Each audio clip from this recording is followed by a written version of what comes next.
mitigaba el estupor originado por la muerte de Luis Donaldo Colosio, cuando el 28 de septiembre de 1994, al filo de las 9:30 de la mañana, México volvió a conmocionarse por otro asesinato político, el de José Francisco Ruiz Massieu. Noticia de última hora. Vea usted todas las informaciones completas en el periódico. Priista, exgobernador guerrerense y cuarto de una familia de 7 hermanos. Su muerte abrió incógnitas y produjo conflictos que han marcado los subsecuentes 3 años.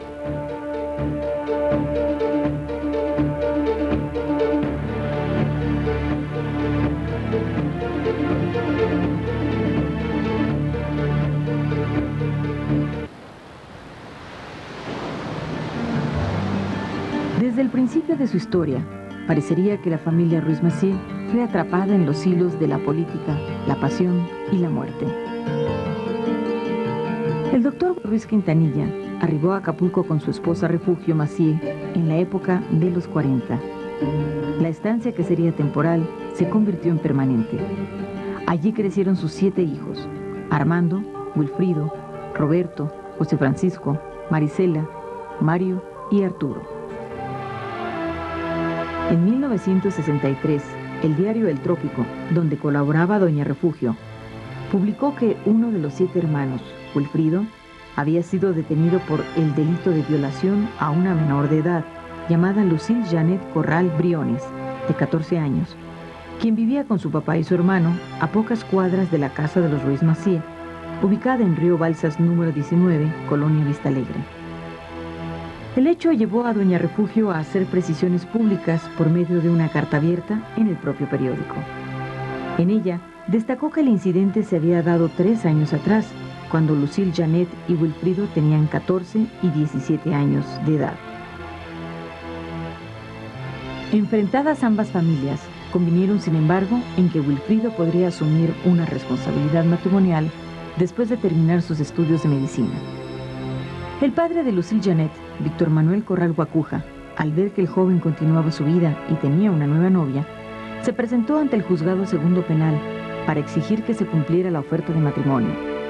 La revista Alarma publicó que el problema entre familias se agravó tras un nuevo artículo publicado por doña Refugio, donde se refería a Lucille Janet como la dama de medianoche. Ante esto, el padre de la joven amenazó con matar al juez, al Ministerio Público y a toda la estirpe Ruiz Massieu. Un hecho importante, pero sin relación con los anteriores, tensó más el ambiente. Víctor Manuel, hermano mayor de Lucille, falleció víctima de un coma hepático a los 21 años de edad, en el mismo hospital del Instituto Mexicano del Seguro Social, donde laboraba el doctor Ruiz Quintanilla como encargado del pabellón de pediatría. Afectado por la muerte de su hijo, Corral Guacuja se ausentó de Acapulco durante 2 años para vivir en Monterrey con su hija y contraer matrimonio con Guillermina Villegas Montes. Quienes lo conocieron entonces afirman que durante ese tiempo, Corral Guacuja desarrolló una gran destreza en el manejo de armas de fuego. El domingo 17 de enero de 1965, Víctor Manuel Corral Guacuja volvió al puerto de Acapulco acompañado por Janet y Guillermina. Se cumplía un aniversario de la muerte de su hijo. En lugar de dirigirse al Panteón de las Cruces, se encaminó a la calle de Río Balsas. Serían las 4:30 de la tarde, cuando frente a su casa, Wilfrido, de 22 años, y Roberto, de 20, limpiaban las bujías de un automóvil Citroën 1940. Corral Guacuja bajó de su camioneta y disparó un tiro calibre .38 Super en la sien de cada muchacho, matándolos instantáneamente. El homicida enfiló el vehículo hacia el Panteón de las Cruces. A quienes estaban cerca de la tumba de su hijo, les advirtió que el honor de su hija y la muerte de Víctor Manuel ya estaban vengados. Acto seguido, sentado sobre la lápida, se disparó un tiro en la sien derecha.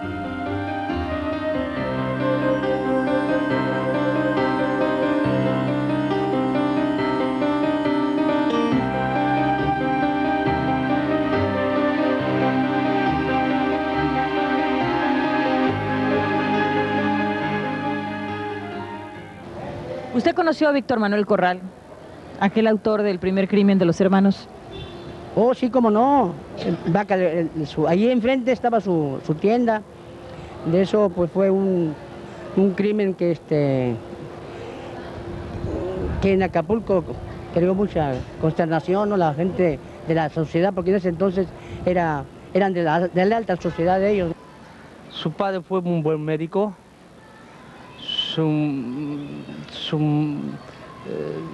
Fue una buena familia, pero desgraciadamente a 2 hermanos de él los mataron a balazos.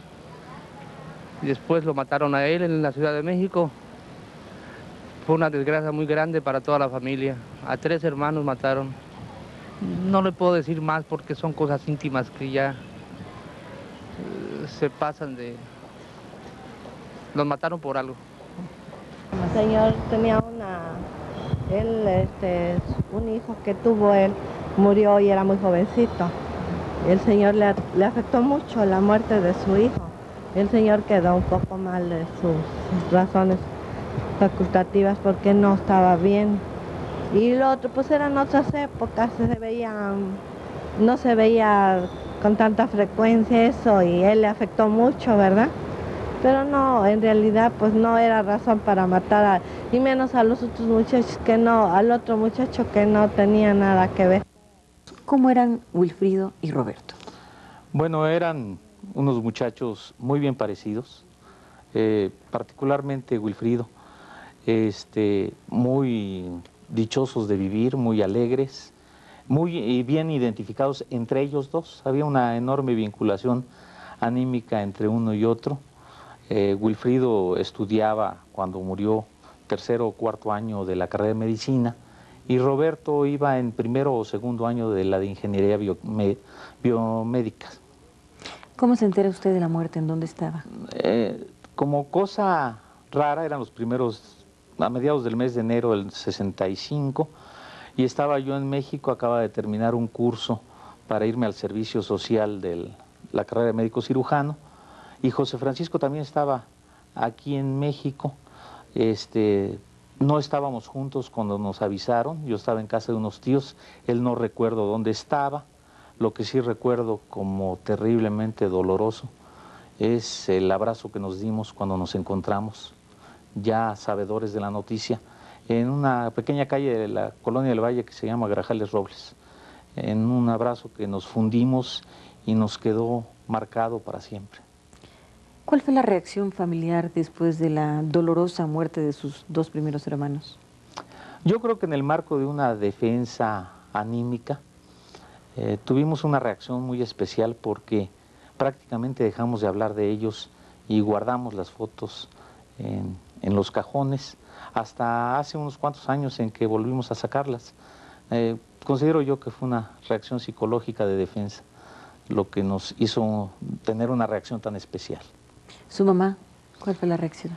Mi mamá, pues de un enorme dolor, yo pensé que no se recuperaría, sin embargo nos puso una muestra de mujer de carácter, a pesar de su aparente languidez y comportamiento tranquilo, pero pues dio una gran demostración y yo creo que fue el pilar fundamental que sostuvo a la familia en ese momento crítico.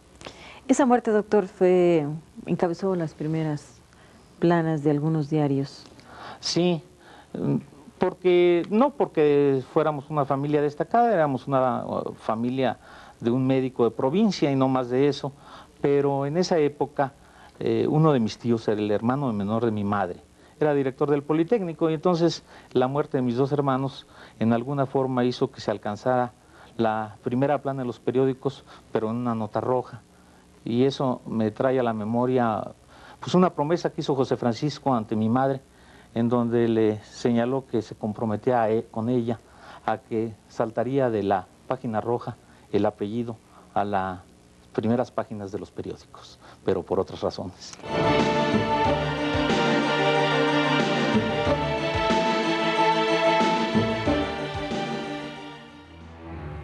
De carácter fuerte, inquieto e inteligente, José Francisco, o Pepe, como le llamaban sus allegados, cursó estudios en Acapulco y posteriormente en el Distrito Federal.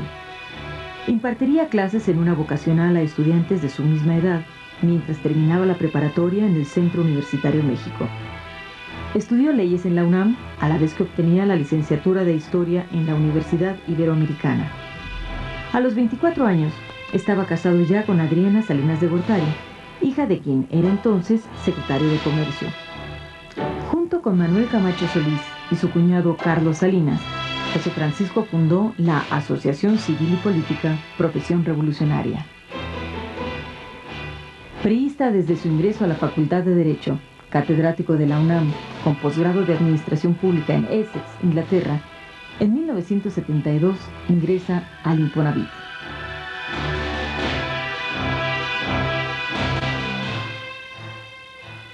Bueno, José Francisco Ruiz Massieu era un hombre del PRI que traía toda la tradición, la historia de un priismo que la verdad pues no es ni puede ser de mi agrado. Sin embargo, me parece que era un hombre cuya inteligencia, cuyas lecturas, cuya percepción de la realidad política de México lo hizo advertir las señales del cambio que se estaba generando en el país y que era el hombre con el talento, con el pasado y con el futuro visible en aquellos momentos para encabezar a un PRI que fuese factor de la transición y no su obstáculo, no su escollo. Un hombre que cambió y que sin negar ni maldecir su pasado, se propuso modificar el presente para hacer posible un futuro distinto. En 1981, el gobernador Alejandro Cervantes Delgado lo designa secretario general de Gobierno de Guerrero. En 1983, regresa al sector salud como subsecretario de Planeación. El 1 de abril de 1987, se convierte en gobernador de Guerrero. Protesto cumplir y hacer cumplir la Constitución General de la República, la Constitución Política del Estado Libre y Soberano de Guerrero, así como las leyes que de ambas cartas emanen. En un estado violento y con un enrarecido clima político, José Francisco tuvo una gestión tan hábil como controvertida. La oposición demandó que se le sometiera al juicio político, cosa que nunca se llevó al cabo. En esos años de ascenso político, las relaciones entre José Francisco y Mario dejaron de ser cordiales. Se mencionan que hubo ciertas rivalidades de carácter político entre Mario y José Francisco. Bueno, mire, yo no lo llamaría rivalidad por el lado de José Francisco, pero posiblemente por el lado de Mario sí. O simplemente se me antoja pensar que pudiera Mario haber pensado en algún momento, pues que José Francisco le impedía el natural crecimiento como político. La verdad es que José Francisco pues era 4 años mayor, le tenía esa ventaja de edad, pero además pues con una formación mucho más sólida, pues había logrado espacios políticos y administrativos pues de mayor envergadura que los que hubo logrado Mario. Por ejemplo, el caso cuando el gobernador Cervantes, el que iba a ser gobernador de Guerrero, Cervantes Delgado, comienza su campaña. Tengo entendido que Mario trabajó con él, esperando un poco después la presidencia yo creo que municipal. Mario se sintió desplazado en 2 momentos. Uno es el que usted señala. Él se había vinculado con el entonces candidato Cervantes a la gobernatura, fue coordinador administrativo de la campaña y esperaba una posición de primer nivel en la administración que recién entraba. Sin embargo, el que llega a la posición de primer nivel fue José Francisco. Entonces, en alguna forma, pues si no se tiene la madurez suficiente, pues puede sentirse uno desplazado en alguna forma. Y una segunda ocasión que yo pudiera recordar es cuando Mario intenta ser el candidato a la presidencia municipal de Acapulco, pero esa presidencia municipal estaría en vigor cuando venga la nominación de gobernador, y en esa nominación José Francisco es nominado, lo que impide en su momento que Mario acceda a la presidencia municipal. Entonces, puede interpretarse como que José Francisco pudiera haberle estorbado en alguna forma. Pero, digamos, si se platica y se habla como hermanos, creo que pudiera haberse evitado cualquier roce, ¿no? ¿Se platicó y se habló como hermanos? ¿O? No lo sé, no lo sé. El único dato que yo pudiera aportar es que cuando venía la nominación de presidentes municipales, que era previo a la del gobernador, habló Mario con José Francisco y José Francisco le indicó que lo platicara con el entonces secretario Salinas. No me consta si hubiera rivalidad. No había buena relación, sobre todo de carácter política, vaya. Yo recuerdo que en alguna ocasión le comentaba de algunas posibilidades políticas de Mario a José Francisco y él me decía que no era la persona indicada porque era muy inestable emocionalmente. Se peleaba con todo el mundo, me decía, y al rato voy a ser responsable yo de esos pleitos. En 1988, Abraham Rubio Canales, colaborador y amigo de José Francisco, fue citado por Salvador Giordano, director de Maíz Industrializado Conasupo, para que escuchara la oferta de un grupo de inversionistas interesados en desarrollar lo que sería Punta Diamante. Ruiz Massieu y Rubio Canales desecharon la propuesta. A los pocos meses, Salvador Giordano fue nombrado subsecretario B de la Contraloría y Rubio Canales, acusado de fraude con terrenos del fideicomiso Cumbres de Llano Largo. ¿Cómo era su relación con José Francisco Ruiz Massieu? Pues era una relación fundamentalmente de amistad y de confianza en el terreno político. Tuve oportunidad de servir en su equipo de trabajo en tareas políticas, fundamentalmente en Acapulco. Usted enfrenta en Acapulco, bajo el gobierno de José Francisco Ruiz Massieu, una acusación penal. ¿Puede relatarnos un poco de qué se trata? Bueno, yo era director general de Fideicomiso Acapulco. Se venden unos terrenos. Quiero decirle que yo contaba con la aprobación por escrito de dicha venta. Es una operación que se licitó y que participaron Banobras, la Contraloría Interna, en fin, las instituciones que forman el comité técnico. Sin embargo, de repente dicen que no estaba muy clara esa autorización. ¿Quién le dice que no está clara? Me lo dice primero el subsecretario de SEDUE y me manda con Giordano, que porque la Contraloría estaba haciendo una investigación al respecto. Y aparece un acta 6 meses después de realizada la venta, un acta de comité técnico, donde no quedaba muy clara la operación. Me entrevisto yo con Giordano, aparentemente le doy todos los elementos, porque le llevo las constancias de la licitación, la firma del contralor de SEDUE, la firma de Banobras, la invitación para que participaran a la licitación todos los miembros del comité técnico. En fin, aparentemente lo convenzo con estos elementos, me dice que no hay problema, que me ponga a trabajar tranquilo y a la semana siguiente sacan la orden de aprehensión. Durante sus años de encierro en Acapulco por esta cuestión de los terrenos, ¿cuál fue la actitud de José Francisco con usted? Pues fue muy congruente, fue de siempre, de amistad. Él en un principio me fue a visitar a la cárcel de Acapulco, inclusive textualmente me dijo, mira Abraham, aquí está el procurador, está el presidente del tribunal, para tu tranquilidad me dicen ellos que no hay ningún delito en esta operación, es una injusticia lo que te están haciendo, yo hablaré con el presidente y trataré de que esto se aclare y hay una reivindicación para ti. ¿Nunca llegó a la reivindicación? Nunca llegó ni siquiera a la solución jurídica. ¿Su aprehensión puede plantearse de alguna manera como una especie de presión a José Francisco Ruiz Massieu y a sus proyectos de desarrollo de Acapulco? Pues mire, ya, como decimos, a toro pasado. Recordando yo algunos detalles, sí recuerdo que cuando me detienen aquí en México, me dice el Ministerio Público palabras textuales. Me dijo, licenciado, me da asco prestarme para estas cosas, pero usted tiene 2 caminos. Una que lo puede llevar a la calle y es llamarle por teléfono a José Francisco Ruiz Massieu. La otra se va directo al reclusorio.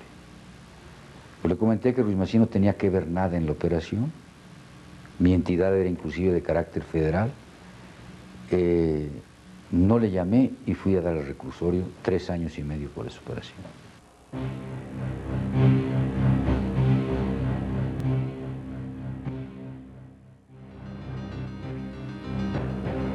El 28 de septiembre de 1984, aproximadamente a las 9:35 de la mañana, una bala asesinó a José Francisco Ruiz Massieu, secretario general del PRI.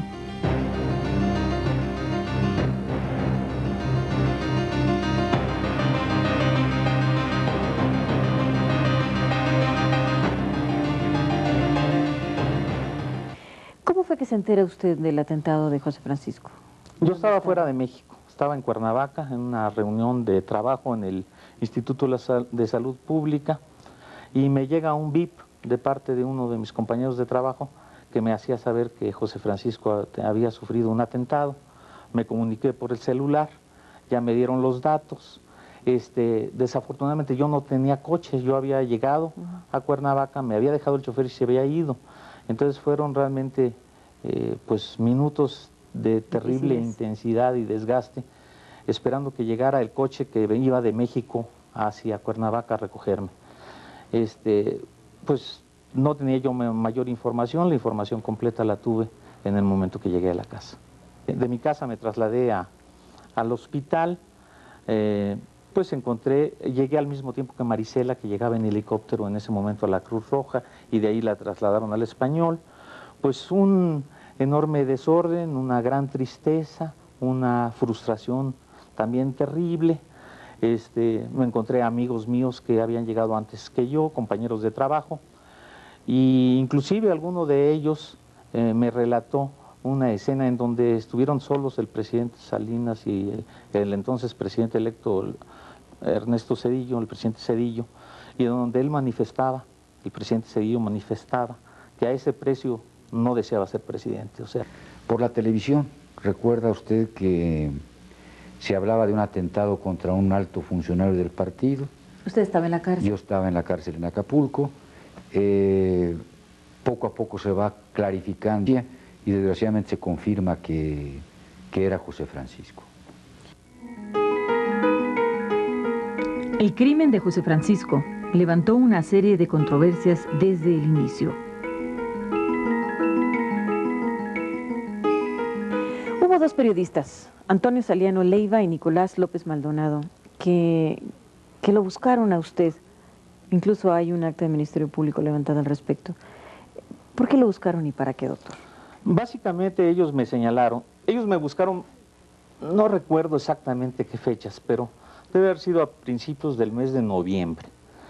Y me pidieron una cita, me fueron a ver a la Secretaría de Salud, que era donde yo trabajaba en aquel entonces, y ya en la plática me señalaron que se habían encontrado el día anterior a la muerte de José Francisco, en el Sambors de la Fragua, a Montúfar Araujo, que es un político guerrerense, a Muñoz Rocha y a el asesino material de la muerte de José Francisco, que yo creo que por un bloqueo mental nunca recuerdo el nombre, Daniel Aguilar Treviño.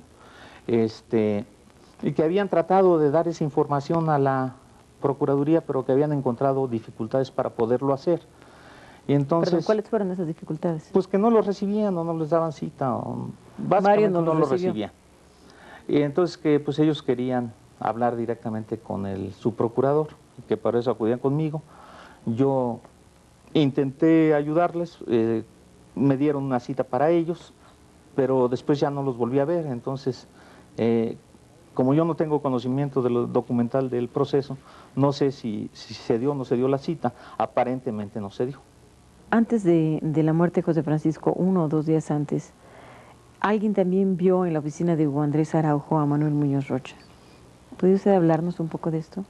Ah, bueno, este dato sí lo conozco, pues de uno de la persona que usted menciona. Entonces, diputado Nabor Ojeda, no recuerdo si era diputado, pero me parece que sí, o senador, me fue a ver, pero ya meses después estaríamos hablando ya de la actual administración, y me relató que el 27 de septiembre, o sea, un día antes de la muerte de José Francisco, él había ido a despedirse de Hugo Andrés Araujo, que era el líder de la campesina, y él era diputado por la campesina, y iniciaba al día siguiente un viaje a Egipto. Entonces, que al irse a despedir al despacho de Hugo Andrés Araujo, se encontró dentro del despacho a Manuel Muñoz Rocha. Nabor Ojeda inicia su viaje el 28 de septiembre a Egipto, y de allá tiene que regresar por la muerte de José Francisco, porque él es un destacado político guerrerense. Y entonces me lo platicaba porque se sentía un tanto frustrado del hecho de que nunca se le permitió acceder al subprocurador para informarle de esto, que pudiera o no tener relevancia, pero que lo había visto y lo había vivido, y bueno, quería aportarlo. Otra persona también lo buscó para, vía usted, tratar de darle datos al fiscal con respecto a Raúl Salinas. Sí, un arquitecto ex colaborador de José Francisco, e incluso ex colaborador mío, porque en alguna época fue delegado del ISSSTE en Guerrero y yo era el coordinador de delegaciones, me buscó para señalarme que tenía él alguna información que él no sabía si pudiera o no ser importante en relación a algunas propiedades en Guerrero, Punta Diamante, de Raúl Salinas. No me precisó si era Punta Diamante o Llano Largo, en fin, pero era de esa zona. Y que, bueno, la información que él tenía, pues se la quería entregar directamente a Mario, por considerar que era el que le pudiera dar mejor manejo. Y intervino conmigo para que yo buscara la cita, y me dieron una cita con Mario, se la turné a él, y unas semanas después me llamó para informarme que estuvo 6 horas en la sala de espera y no fue recibido. Otro detalle más, doctor, Israel Soberanis y la licencia de Manuel Muñoz Rocha. Bueno, mire, en ese sentido, lo que yo conozco no es por Israel Soberanis, sino por Orlando Arbizu, también miembro de la permanente en esa época. Entonces, me relató el señor Arbizu, ahora diputado Arbizu, que eran ellos miembros de la permanente, Israel y él, y que cuando se iba a ventilar la licencia de Muñoz Rocha, decidieron pedir la autorización a Lugo Gil, que era el líder, para no estar presentes porque ellos no se sentían anímicamente a gusto con aprobar la licencia. Sin embargo, y dado que su ausencia no afectaba el que se aprobara o no, pedían la autorización de irse, y así lo hicieron. Y estaba muy desconcertado Orlando Arbizu porque al celular de Israel Soberanis, que iba con él en el coche, entró una llamada de Mario para que se regresaran y aprobaran la licencia de Muñoz Rocha. Entonces estaba un tanto desconcertado. Es un poco extraño, ¿no? Porque se supone que Mario era la primera persona que decía que la firma no era real. Sí, fue un tanto extraño, coincido con usted. Mire, el licenciado Carlos Salinas de Gortari, cuando fue presidente, estuvo informado del avance de las investigaciones por el propio licenciado Mario Ruiz Massieu y eventualmente por el procurador Humberto Benítez. Ha quedado muy claro, por el entonces procurador, ha quedado muy claro que la investigación fue encargada exclusivamente y de manera autónoma al licenciado Mario Ruiz Massieu. Yo quiero que la sociedad recuerde, que todos recordemos, que ahora se sabe públicamente que la designación del licenciado Mario Ruiz Massieu fue hecha por el entonces presidente Salinas en contra de la opinión de su secretario de Gobernación y en contra de la opinión de su Procurador General de la República. No obstante estas opiniones que en contra de la designación del licenciado Ruiz Massieu, el entonces presidente lo designó como encargado de la investigación. A partir de ese momento, el Procurador General fue de alguna forma relegado en la intervención de la investigación y íntegramente, de manera autónoma e independiente, el licenciado Ruiz Macías hizo cargo de ella. De hecho, el doctor Benítez Treviño ha declarado en reiteradas ocasiones, lo ha ratificado judicialmente, que él tenía muy poca, si no es que ninguna injerencia en el curso de las investigaciones, y que por una orden presidencial el licenciado Ruiz Macías hizo cargo de ellas de manera total, completa y autónoma. Mario, a cargo del caso, sostuvo que, a excepción del diputado Manuel Muñoz Rocha, en 3 semanas había detenido a las 14 personas involucradas en el crimen y que éste se había llevado al cabo por instrucciones de un grupo político de Tamaulipas. Peleado con los dirigentes del Partido Revolucionario Institucional, Ignacio Pichardo Pagaza y María de los Ángeles Moreno, y con el propio procurador Humberto Benítez Treviño, a quienes acusaba de contubernio, Mario condujo a Abraham Rubio Canales a Almoloya, acusándolo de ser el autor intelectual del crimen. De repente me vi involucrado. Esa misma noche van unos agentes de la Judicial Federal por mí. Me dice la dirección que tiene interés en platicar conmigo. Estos agentes me sacan de la cárcel de Acapulco. Al cruzar la puerta, a mí se me hacía lógico que me llamaran para ver pues, la vida de José Francisco, los intereses que pudiera haber afectado como gobernador, en fin, a que era una investigación al respecto. Apenas les comenté yo que ojalá pudiera ser útil a la investigación, cuando me golpean, me meten atrás de una Suburban, y pues para no hacer el cuento largo, yo duré 7 días para llegar al Almoloya de Juárez. ¿Qué sucedió para usted en esos 7 días? Pues aunque lo vendan a uno, son unos expertos en vendar no solo la cara, los ojos, sino el cuerpo, que es una sensación diferente de angustia. Me llevaban por lo que pude al mar, algunos precipicios, abrían zanjas para que supuestamente me iban a enterrar ahí vivo. ¿El precipicio lo iban a lanzar? ¿O? Sí, porque me orillaban y me decían, ¿tienes idea de dónde estás? No, pues, y se oía el mar muy abajo. El clásico Tehuacán. ¿No sintió usted por parte de Mario Ruiz Massieu demasiada insistencia en que fuera usted el autor intelectual del crimen? No, pues, no solo eso, sino alteración de pruebas, de declaraciones. Evidentemente se trató de involucrarme a mí y dada a tantos indicios de cubrir a alguien.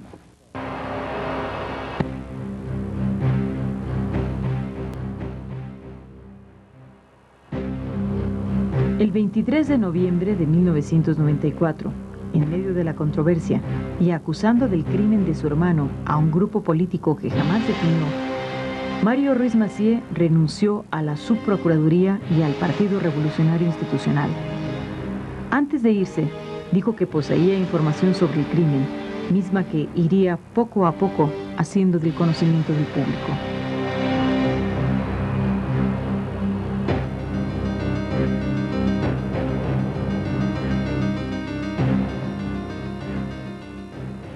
¿Usted como hermano cree que Mario, como fiscal especial, hizo lo suficiente, lo necesario para resolver el crimen de José Francisco?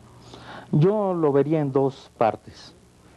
Una primera parte en donde hizo un gran esfuerzo y hubo un gran avance en las investigaciones, y luego una segunda parte un tanto desconcertante, ya más vinculada con la fecha de su renuncia, en donde da la impresión de que él hubiera topado con alguna situación que lo hizo detenerse o cambiar el rumbo.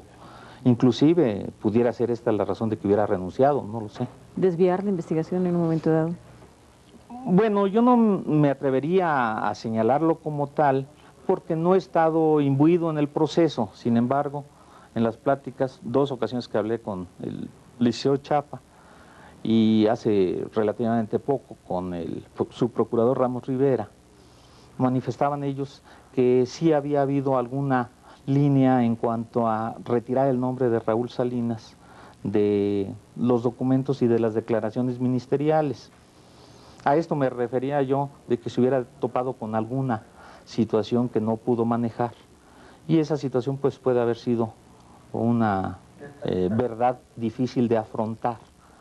Y es muy difícil en nuestro México, o por lo menos era antes de la presidencia de Ernesto Zedillo, el poderse enfrentar a ciertas verdades que involucran a una familia presidencial.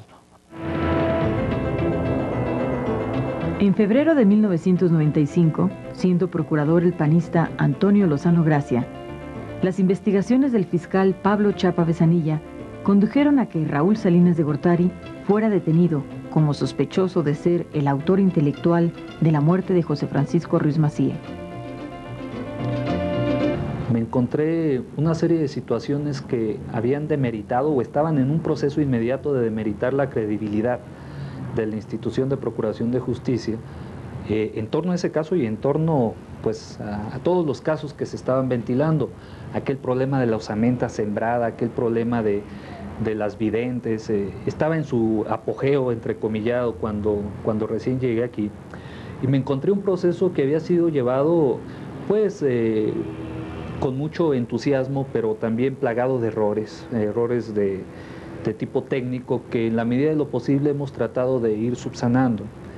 Encontramos un entorno social de poca credibilidad, encontramos una serie de pruebas pendientes por desahogar, pruebas importantes, pruebas que incluso ya existían en el expediente y que por alguna razón no habían sido presentadas al juzgado, alguna razón que yo desconozco. ¿Una investigación desviada? Sí, mire, encontramos una clara intención del su procurador inicial encargado de esta investigación, que fue el licenciado Mario Ruiz Massieu. Una muy clara, muy evidente intención de manipular las investigaciones para desviarlas del personaje a quien apuntaban desde las horas siguientes a la comisión del homicidio. Este personaje es Raúl Salinas de Gortari. Teníamos en ese momento evidencia que después robustecimos de que los primeros testimonios apuntaban hacia Raúl Salinas de Gortari. Algunos de estos testimonios fueron documentados en grabaciones que obraban en poder de la Fiscalía y no obstante no fueron ofrecidos en el juzgado. Estos testimonios señalaban como responsable intelectual del homicidio a Raúl Salinas de Gortari. Sin embargo, al momento de, como decimos en el medio, de bajarlos al papel, al momento de tomar las declaraciones formales, ministeriales, el nombre de Raúl Salinas de Gortari fue suprimido. De hecho, se presionó a muchos de los testigos para que omitieran en sus declaraciones el nombre de Raúl Salinas de Gortari. Si usted me pregunta que si hubo una desviación de las investigaciones originalmente, desde luego que las hubo. El 3 de marzo de 1995, obligado a declarar ese día ante el Ministerio Público Federal sobre su papel al frente de la investigación, Mario huyó a Estados Unidos con intenciones de viajar a España. Fue detenido en el aeropuerto de Newark por violar las leyes norteamericanas de control de divisas, al declarar que llevaba consigo $8,000 y descubriese que traía 32,000 más en efectivo. 4 días después, el 7 de marzo, en México, un juez libraría orden de aprehensión contra él. Comentaba yo con José Francisco cómo veía sus posibilidades políticas futuras. Y él decía que pues no tenía claridad en dónde iría a laborar, pero que había 2 espacios que no le agradarían, que sería uno el Seguro Social, porque el modelo que entonces operaba y que ya se modificó, pues hacía que fuera una empresa paraestatal que iba a la quiebra. Y por otro lado la Procuraduría de la República, porque todo lo ensuciaba, dado el enorme poder corruptor del narcotráfico y en general de la delincuencia. Y lo señalo porque va de la mano de esto. Cuando yo era coordinador de los hospitales de la Secretaría de Salud, pues no me llamaron o no me visitaron menos de 10 gentes, con ofertas de lo más disímbolo. O sea, desde aquella gente que ofrecía $50,000 mensuales si se le hacía comandante de determinada zona, a aquella otra que señalaba poder aportar N cantidad de dólares si un familiar que estaba en Almoloya se lograra trasladar a un reclusorio del sur del Distrito Federal. Entonces, a eso me refería yo, a que son enormes las presiones y vinculadas muchas a dinero que se viven en esas instancias de procuración de justicia. La familia Ruiz Massieu nunca ha tenido 10 millones de dólares. ¿De dónde provenga el dinero? No lo sé. Mi padre declaró algo relativo a un 10% de ese dinero pudiera provenir de una propiedad que ellos enajenaron en Zihuatanejo. Bueno, yo no dudo de la palabra de mi padre, pero bueno, ese es un 10% de ese total. El resto del dinero, lo que sí puedo señalarle con toda claridad, es que no es recurso que provenga de José Francisco.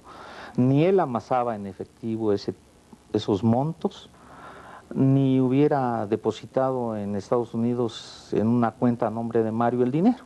O sea, cuando existen instrumentos de otro tipo que pueden proteger mejor ese dinero. ¿Ni aún ante el riesgo de una devaluación? ¿Cómo lo manejaba él?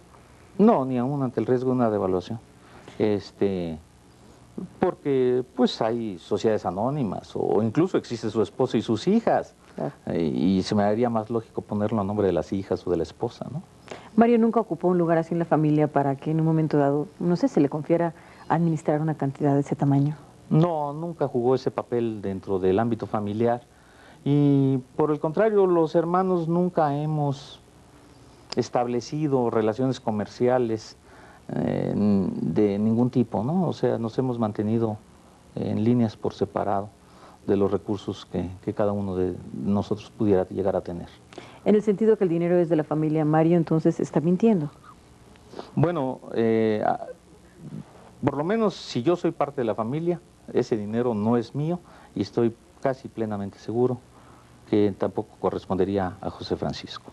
Lo que yo le podría decir es que las responsabilidades que el licenciado Ruiz Massieu desempeñó en los últimos 2 años o en los últimos años de su estancia en México fueron responsabilidades que bien lo colocaron en una situación privilegiada para el caso de que decidiera realizar actividades de tipo ilícito, corruptelas o actividades incluso hasta delictivas. Cualquier cosa que yo le dijera concreta sería una especulación, pero la ubicación, la situación específica del licenciado Ruiz Massieu era bastante viable para que de haberlo querido y de haber desviado el camino, de haberse corrompido, pues hubiera generado una cantidad de esa naturaleza. ¿Por ejemplo? Bueno, siendo su procurador, imagínese a nuestro delegado en Baja California, por no hacer nada, le ofrecieron $1 millón al mes, simplemente por dejar de pasar las cosas. Imagínense en un mes $1 millón, a un subprocurador, ¿qué cantidad le podrían ofrecer? A un subprocurador que tenía bajo su mando a la Policía Judicial Federal, a un subprocurador que tenía bajo su mando a todas las delegaciones.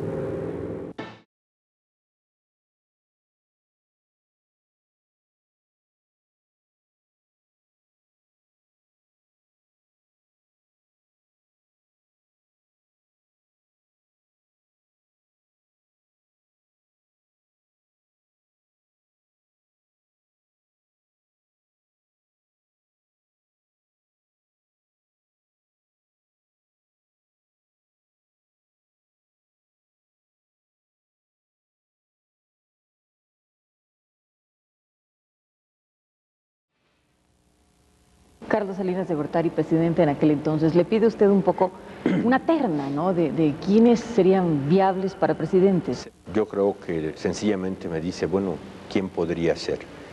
Y a mí se me ocurrieron 3 nombres en ese momento. Imagine usted lo difícil del momento y lo sorprendente, lo inusitado, lo sorpresivo de la pregunta, ¿no?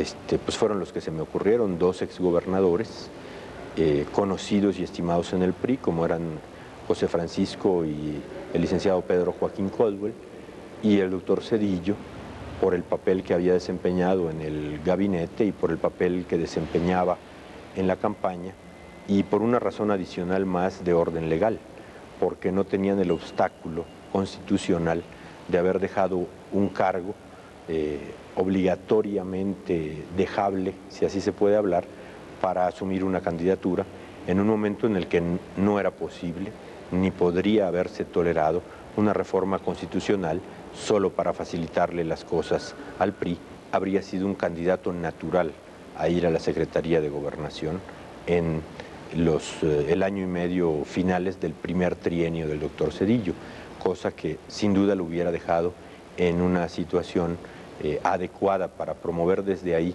las reformas necesarias y en las cuales él ya había pensado y de las cuales había escrito, y ulteriormente en una posición pues de competencia razonable por la presidencia de la República de parte de su partido en el año 2000. Usted pudiera echar el tiempo para atrás, ¿qué es lo que cambiaría? Todo. O sea, me gustaría que fuéramos una familia de 7 hermanos, con 2 padres al cuidado de nosotros, a pesar de la edad que ya tenemos, pero afortunadamente los 2 viven. Y bueno, que cada quien hubiera tenido el resultado de una exitosa vida profesional, pero que vivieran, ¿no? O sea, yo creo que lo que yo cambiaría fundamentalmente sería el sentido de la muerte.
Ha sido una presentación de CNI. XHTVM. CNI. Canal 40.